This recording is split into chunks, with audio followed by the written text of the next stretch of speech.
Hey, greetings, Marines. Semper Fi. Today is the birthday of the United States Marine Corps. 245 years ago, I have an interesting story to tell you about that you might not have heard. I am retired Master Sergeant Keith Bean. I retired from the Corps approximately 20 years ago. And for this birthday, I was asked to make a video to talk about the Corps. And I decided to go in a little bit different direction today. I have always been interested in the actual birth of the Corps, not so much about its historical date, but about the people that started it. So today, I'm delighted to share with you guys. I've been working a couple weeks on digging into the backstory of the first Marine, and I'll be sharing it with you in my dojo. Come on in. Hey, greetings, Marines. Welcome back. Welcome to my COVID dojo. Had to build it out of necessity. So let's get into our cast of characters. Obviously, the guy we're talking about today is the first Marine, Captain Samuel Nicholas.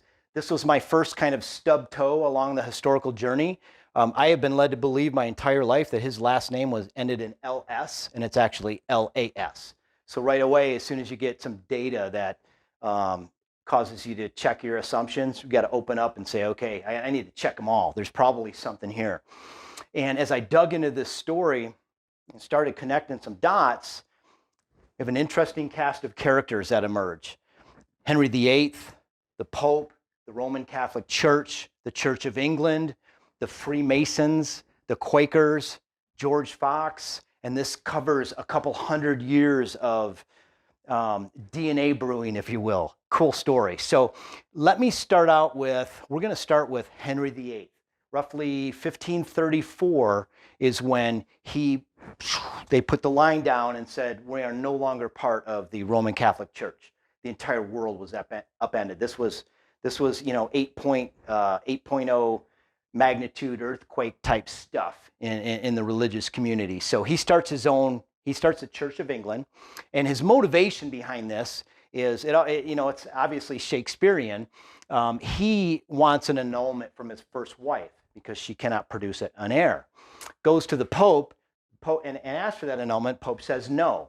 So we could say that out of a long simmering fit, and many of his sycophants encouraging him to break from the Roman Catholic Church. Henry VIII, 1534, decides we are now the Church of England. This is my church. I'm the Grand Master of this. And over the next few years, he starts seizing all of the properties and holdings and resources of the church. And that, obviously, I'm not going to go into all that history, but you can imagine things are tense. People are fighting over ideals and religious interpretation, and everything that goes along with those times. And so that goes down, that creates the kind of the conditions to give birth to a gentleman by the name of George Fox and the Quakers. George Fox, 1652, well over 100 years later, grows up in this environment. He's not born in 52, he has his epiphany in 52. And in 1652, his epiphany is that there is basically a better way to do things in the realm of religion. So his concept rejects all notions of religious hierarchy. The main point being that mankind does not need an intermediary, another human being, to interpret the intention of God. And to take it a step further, that in Quakerism is all about individual responsibility, accepting responsibility for our actions. It's the transition from a higher power that is structured and driving our daily lives to a thought of freedom where we choose, and it's all based on us. It's not his fault, it's not their fault, it's not that fault. The fault lies here. And they own that responsibility in ways that I could never imagine. I could never live the life of a Quaker. And the reason is, that'll come out in a second. These people are amazing. They are the heart of America that still yearns and cries today, in the sense that these people believed in absolute equality and freedom. There are no colors, there are no religions. It all comes down to the individual human being and quality values and accepting responsibility. That's a big turn. This gentleman, because of his beliefs, was like all these stories go, he was ostracized, beaten, jailed, and from 1652 on, he creates a following that exceeds well over 50,000 followers. And as the great expansion across the seas continues, Quakers start going to the New World. Interesting times, to say the least. So the Quakers, they are a very industrious people. They build things, shops, merchants, very active in the community, politics, all about values and self-responsibility. I believe that's where the spirit of individualism and individual accountability that most of us want and we expect came from the Quakers. I'm sure I'll get a lot of arguments about that, but I love these people and what they believe in. And so where this comes in to Captain Samuel Nichols is he was born a Quaker. He grew up in the Quaker community. He was taught these values. They sent him, I think it was age 9, sent him to a private school and learned all of values, leadership, self-responsibility, discipline, things that make you more successful in society, more productive and valuable in society. A lot of shaping here.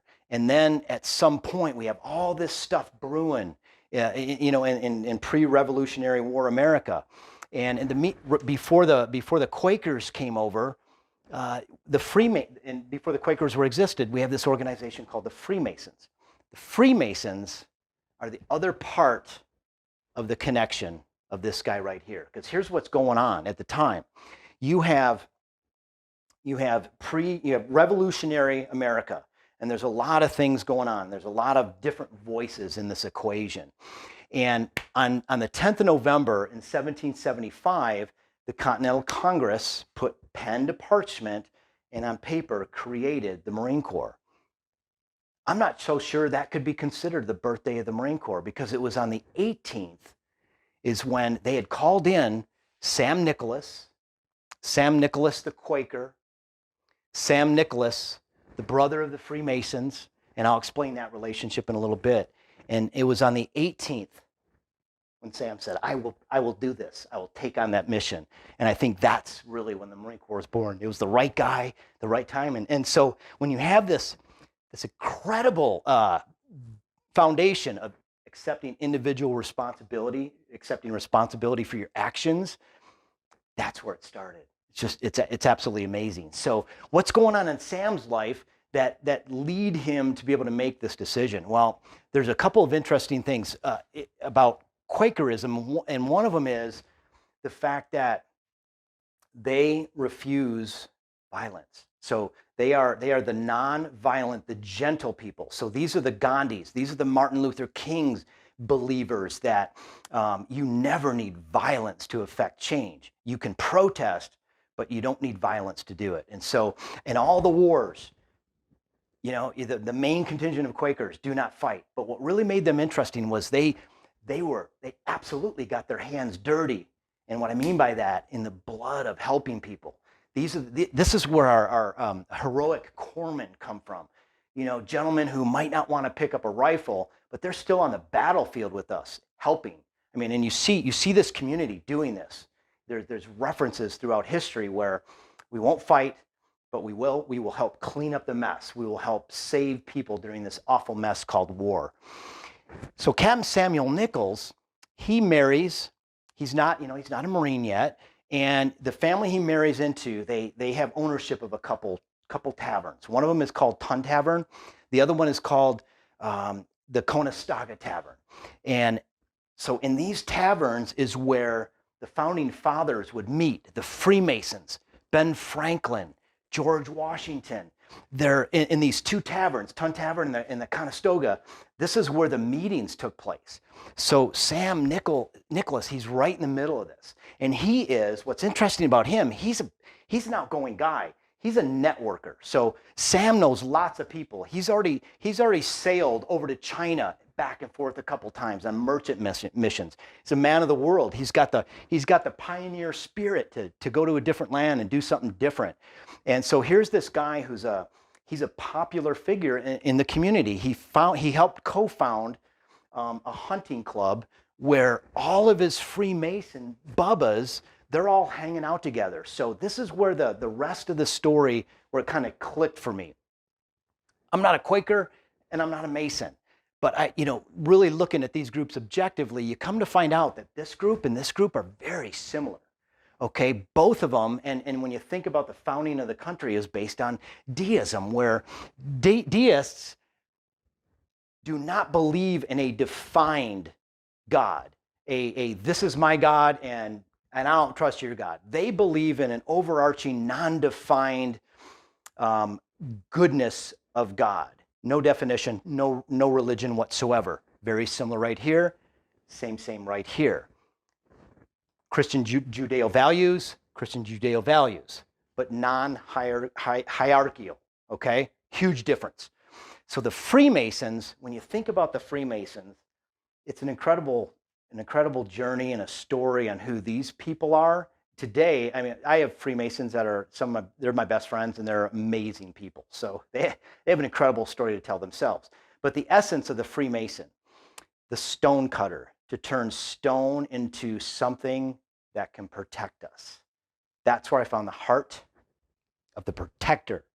That's where it comes from.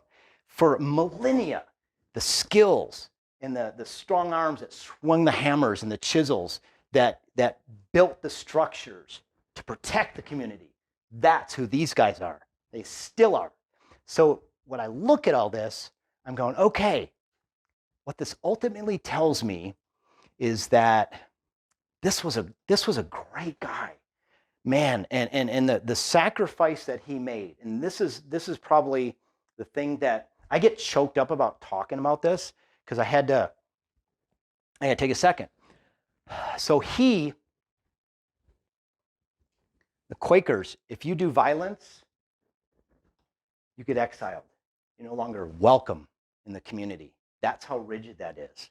This guy had to cross that. He had to risk exile to protect his people that are exiling him.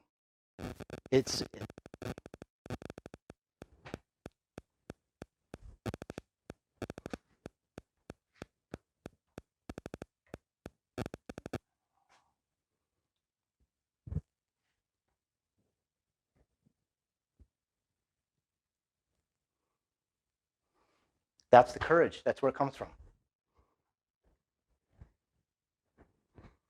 All right, welcome back. Embarrassingly, I had to get my composure. I get a little choked up when I think about these guys. I mean, this guy, he had to face exile from his community to go off and fight with his bros. You just can't make this stuff up. It's what happened. And so here you want to talk about recruiting power. So Captain Samuel Nichols, he's at the center point of where recruiting has already been occurring in Tun Tavern. Ben Franklin was recruiting Pennsylvania militia there for years. And so he's in this community. He faces exile from his community, and he's going to ride off and he's going to take this mission. And so this was on November 18th. He sets sail on January 6th on the Alfred, sails off to Nassau and catches the British off guard, and we secure all kinds of cannons and weapons and gunpowder. I mean, it's just absolutely amazing what these guys did. So I want you to think about that.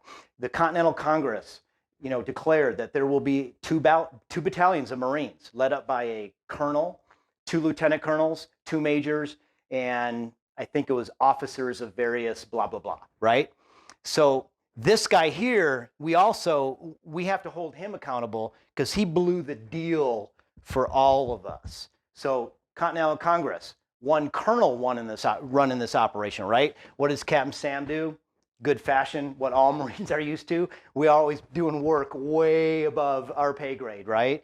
So he takes the job as captain. It's the only way I can explain it. I can't, I've thought about it, like, well, here's the paperwork, the job, they're looking for a colonel, and they said, hey, we want you to do this. And so he signs on, and he starts out he doesn't get the colonel job. He's the captain in charge of the whole Marine Corps. So November 18th, between November 18th and January 6th, he puts together a fighting contingent of Marines that they go get it and they go make it happen. And when you think about how did he do that? You can't post it on the internet. There's no Facebook. So how do you round up all those kind of those folks? And it was because of this guy and his involvement in the community and his brothers that made this happen. All right, Marines. So on this most auspicious of days, I want to sum up what's inside in every one of us. What makes a Marine is the heart of a healer, the fearless heart of a healer, and the fearless heart of the protector. You put those together, and that is our DNA. Absolutely amazing. So on this fantastic day, I want to wish each and every Marine out there, past, present, and the future ones, happy birthday. Have a fantastic day.